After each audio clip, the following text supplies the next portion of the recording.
السلام عليكم الدراري، كنتمنى تكونوا بخير، الصحة ديالكم مزيانه، كلشي وادك.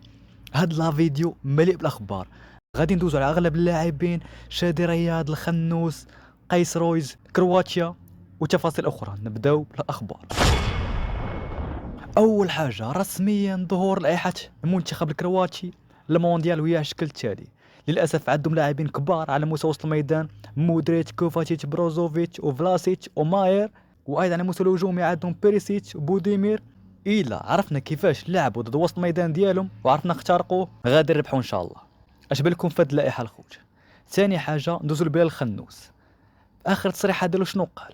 قبل كل مباراة من عاداتي أنني أستمع إلى القرآن الكريم، ولقد تربيت في عائلة جد متدينة وسأحافظ على عاداتي طيلة حياتي، ذلك يساعدني كثيرا. صراحة كنتمنى يبقى هاد كلامه ماشي بحال بعض اللاعبين للأسف كيديرهم في حياتهم شخصية ماشي اللي وراكم عارفين الخوت. وكاين مفاجأة الخوت، حسب فوش ميركاتو قالوا باللي بلال الخنوس يقدر يكون مفاجأة ديال ولد ركراكي في المونديال، يعني يقدر يعيط ليه. صراحة موهبة كبيرة وهو اللي ساعد مزيان. صراحة نعيطوا ليه حسن الحدادي، يقدر يشارك في بعض الدقائق، او لا ما شاركش غادي يعيش اجواء وغادي ياخذ الخبره كما كنقولوا الاجواء العالميه. راكم فاهمين الخوت. بالنسبه لقيس روز الخوت، وهذا اللاعب يعرف القصه ديالو كامله، كيفاش كان وكيفاش ولا من برشلونه وبي اس جي حاليا ولا كيلعب مع اوكسير. تلقى وتوصل بدعوى المشاركه في معسكر اعدادي للمنتخب الاولمبي المغربي، وكما كتشوفوا الايموجي ديال الاعجاب.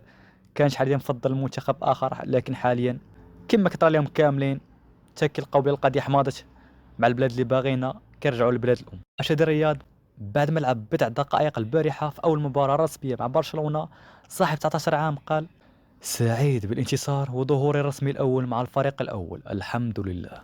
وبعد التقارير والاخبار حاليا تيقولوا باللي علاش لائحه المنتخب المغربي تعطلاش بسبب خوف الركراكي من الاصابات، وكينتظروا مرور وختام باقي الجولات في هذا الاسبوع، بحيث اخر جوله تكون نهار الاحد.